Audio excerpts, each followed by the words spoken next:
It's been a weird year in football. The Kansas City Chiefs won a Super Bowl. That's not weird. But what is weird is the Taylor Swift aspect of all of this, as a lot of attention was made this season to Taylor Swift. And I figured, you know what? I waited all season. Never made a video on it. But now that the season's over, we're in the off season. I think it's a worthwhile enough discussion to talk about it. And if you're someone in the comments saying, I don't want to talk about Taylor Swift, well, you might, because you clicked on this video. So let's get into it. I should mention that, yes, my setup is a little bit different. One of my cats chewed through a cord I need for my webcam. So until I get a new cord, I'm using my regular camera for this. But yeah, let's get into it. The Taylor Swift aspect of it all.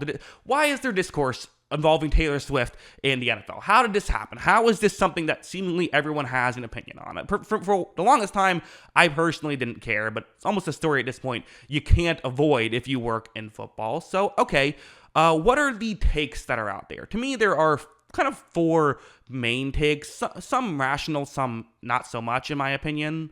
Kind of the two most rational takes I see are either, Taylor Swift people who are fans of Taylor Swift. So these are pro Taylor Swift people who, like her music, but also I wouldn't consider to be a worshiper of her as a person. Someone who might enjoy her songs, might have gone to the Eras Tour concert, or, seen her live at some point. Maybe, again, is a fan of her as a performer, but also isn't obsessive over her. Someone who can also criticize when she has her down moments as well, or just in general, knows that at the end of the day, you don't know a celebrity personally. All you know is what they choose to put out there. There's so much about them as a person you just do not know. And a parasocial relationship is not a relationship. So those people, when it comes to football, whether they're a football fan or not, might still enjoy seeing her on the sideline. They could be someone who's watching the game for Taylor Swift because that's something that they find fun. But again, maybe aren't necessarily someone who can't criticize any aspect of her. These are the people that if they found out Taylor Swift was eating lunch at a restaurant an hour away, aren't going to drop everything and drive an hour to hopefully see her and crowd the restaurant. Those kind of people, which I would consider to be, fine. Again, you're allowed to like things, right? The other side of things that I would still consider to be rational is the people who just don't really care about Taylor Swift, who aren't fans of her music, but also aren't like rabid haters of her as a person.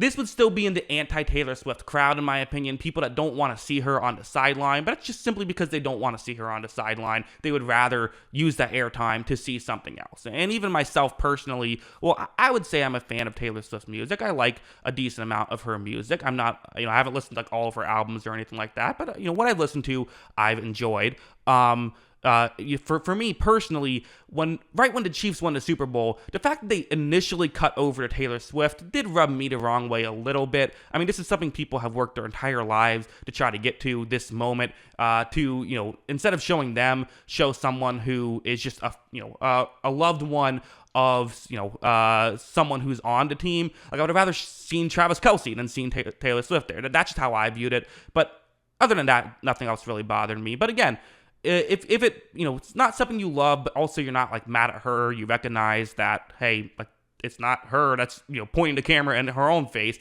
whatever. I think those people also, that's a valid opinion to have. Don't really have animosity towards her, but just don't really want to see her when they're watching football either. Okay, fair enough. We then have the kind of extreme ends of both sides. So first, the Swifties, who, are diehard Taylor Swift fans. These are the people that, you've heard the stories of, like, Taylor Swift is at, I think it was, like, some, like, wedding rehearsal or something like that, right, wedding rehearsal dinner, and, like, she just went there, and then the whole thing got crowded by Swifties who wanted to see her. These are the people that would, under no circumstances criticize her whatsoever. I remember seeing a tweet it looked like Kelce got injured earlier this year, and I remember seeing a tweet of like, this is so terrible. Can you imagine Taylor? Like, he's the one guy who finally brings her happiness. It's like, that's a little weird to be tweeting something like that out. You don't know, you don't know them as a people, I'm assuming, unless that was a personal friend. If it's someone you don't know, you can't say something like that. I don't think definitely the parasocial relationship becomes a bit strong. And again, I get it, because Taylor Swift does talk a lot about herself in her music, but again, that doesn't necessarily mean that you know her as a person. Things can get a bit odd on that side of the spectrum. The fourth and final group are the conspiracy theorists, which are maybe the funniest of the four. These are the people that, again, some wild takes go out there. Some saying that they're not even actually dating. Kelsey and Swift aren't. It's all, just trying to get popularity. There's even the take that's out there, and politicians have stated this take of it's all a Democratic conspiracy to try and get Biden to win the election. Taylor Swift has endorsed Biden in the past. Travis Kelce does have Bud Light sponsorships and a Pfizer sponsorship. So they're not overly political, neither one of them, but they both dabbled in politics. And so there's the conspiracy theory that the NFL rigged the Super Bowl so that way the Chiefs would be playing in it and the Chiefs would win to get Taylor Swift more popular and to help bolster the Democratic campaign. This is a lot of things have to go a certain way. It's a really massive conspiracy theory. Would probably be the biggest conspiracy theory to ever be pulled off if it were to be the case. This seems a bit foolish in my opinion. I don't think the NFL is rigged in that sense, but that is another group that is out there. So those are the four. So okay, why am I making this video? Again, what's the point of all of this? Well, my main point in all of this is I feel like, and kind of why I decided to make this video is I've seen some takes that I don't love to see personally. Let's take the crazy people out of it. On either side, the kind of wackos out of it. At the end of the day, I think about like Brett Coleman had a sort of a weird thing happen on Twitter where there was an initial tweet where a couple women had a Taylor Swift themed Super Bowl party, and so there was like some Taylor Swift stuff, and there was some food and whatever. And Brett Coleman tweeted out like, "Swifties just started watching football this year and already have better Super Bowl parties than we do." And then like a bunch of people were like, "How could you say this? There's no hot wings or whatever." I mean, that's kind of the main reason I wanted to make this video.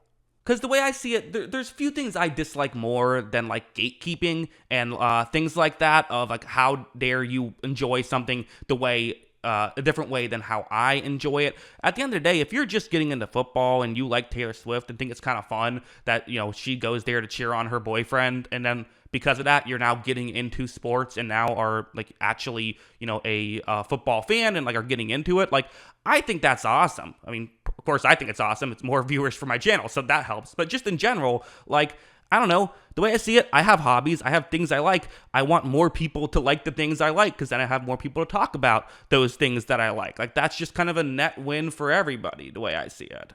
I do think in general there is a lot of gatekeeping when it comes to football. Definitely when it comes to like bandwagon fans, so to speak. People get really annoyed at that. Like, oh, you're not a true fan. You just started watching, this year or whatever. I've been suffering through watching my team for 20 years, sometimes even in funny ways. There was a Panthers meme that made me laugh where a Panthers fan said, I've been watching football for 30 years and seeing my team always lose. Swifties just start watching football this year and their team's already in the Super Bowl. Like, okay, that's funny. Like, that's a funny joke. But again, I always kind of go back to these sports at the end of the day is an entertainment product, and people enjoying something in a different way than you enjoy it is totally allowed and acceptable, and that should be encouraged. People should be allowed to like things. I definitely think you can't fully talk about this either without bringing up there is obviously going to be some inherent sexism at play when it comes to something like this. There is football is traditionally a very masculine hobby, masculine activity.